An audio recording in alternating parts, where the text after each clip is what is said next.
Salut les amis, aujourd'hui on est chez Chevrolet et on va vous présenter le modèle Blazer EV RS. C'est un modèle de pré-production, donc tout nouveau qui n'est pas encore sur nos routes, donc très bien équipé en version sportive. Donc je vais vous montrer tous les détails, les motorisations, le prix, tous les détails dans cette vidéo. Ne bougez pas, à tout de suite.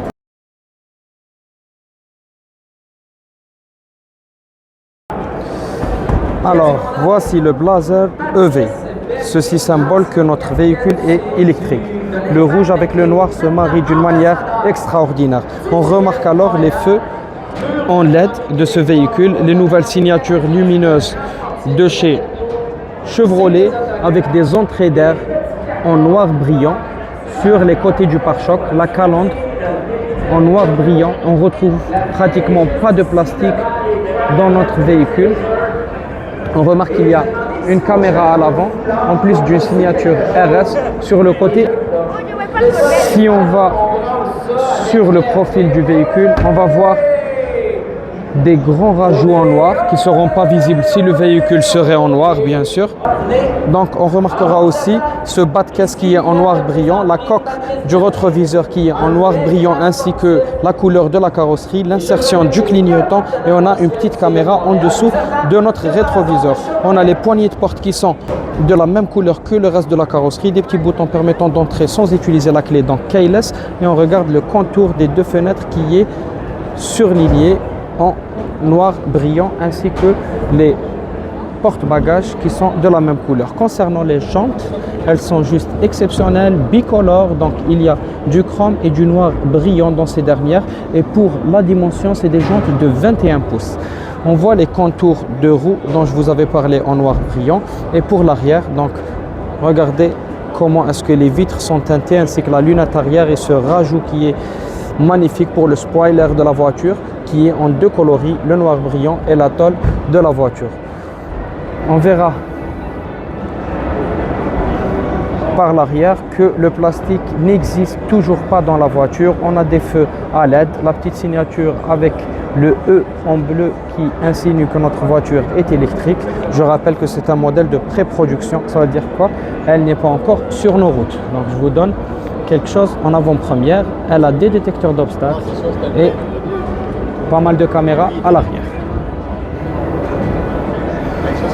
Cette forme des ailes arrière donne un peu plus de volume à la voiture et on a l'impression qu'elle est plus large et plus stable sur la route. Donc si on passe à l'intérieur de la voiture en reprécisant que le véhicule il est de pré-production, on verra que c'est pas aussi impressionnant que l'extérieur. Il y a pas mal de plastique, des touches en noir brillant, la poignée de porte qui est en chrome et on a le bouton qui nous permet d'ouvrir nos vitres électriques. On retrouve ici du cuir avec surpiqûre en bleu ainsi que du tissu avec des surpiqûres en rouge et une place pour le rangement qui est tout en plastique. Pour les places arrière, donc on retrouve trois places avec du cuir et du tissu, donc on va dire du semi-cuir et trois repose-têtes avec un accoudoir central doté de quoi? Des porte-gobelets. On aura aussi les attaches pour le Isofix et on remarquera qu'on a même les bus d'aération pour les passagers arrière ainsi que le siège chauffant et des entrées type C pour charger les téléphones au besoin. Si on va à l'avant du véhicule, on retrouvera un peu plus de cuir qu'à l'arrière et c'est toujours appréciable avec des surpiqûres en rouge. On rappelle que le modèle est RS, c'est pour ça qu'on trouve tous ces rajouts et ces petits détails en rouge qui sont très jolis et qui donnent cette air de sportivité au véhicule. On retrouve ici du piano black brillant, dégradé et on a ici de la mémoire pour les sièges qui sont à leur tour électriques. Ici les 4 vitres électriques, les rétroviseurs qui sont réglables électriquement et pour ouvrir notre coffre arrière. Ici on retrouve les sièges électriques avec le soutien lombaire. Et si on accède au véhicule, on remarquera d'abord que les pédales ne sont pas en chrome.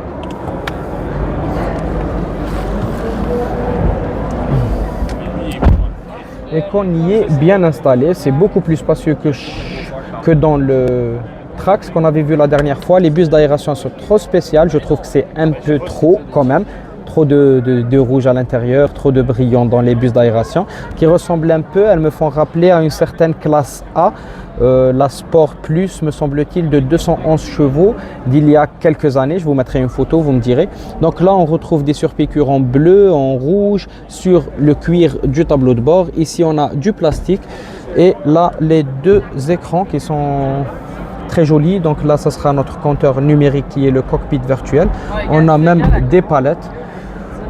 Donc là, on retrouve quelques touches pour pouvoir contrôler soit l'écran numérique, soit le chauffant, régulateur de vitesse, répondre au téléphone, augmenter, diminuer le volume de la radio et beaucoup d'autres réglages pour garder sa trajectoire, le frein à main, l'auto-hold, etc. Donc là, on retrouvera notre écran central qui est digital où on pourra voir les caméras et beaucoup d'autres options. Et ici, le réglage de tout ce qui est climatisation avec les 3 bus d'aération.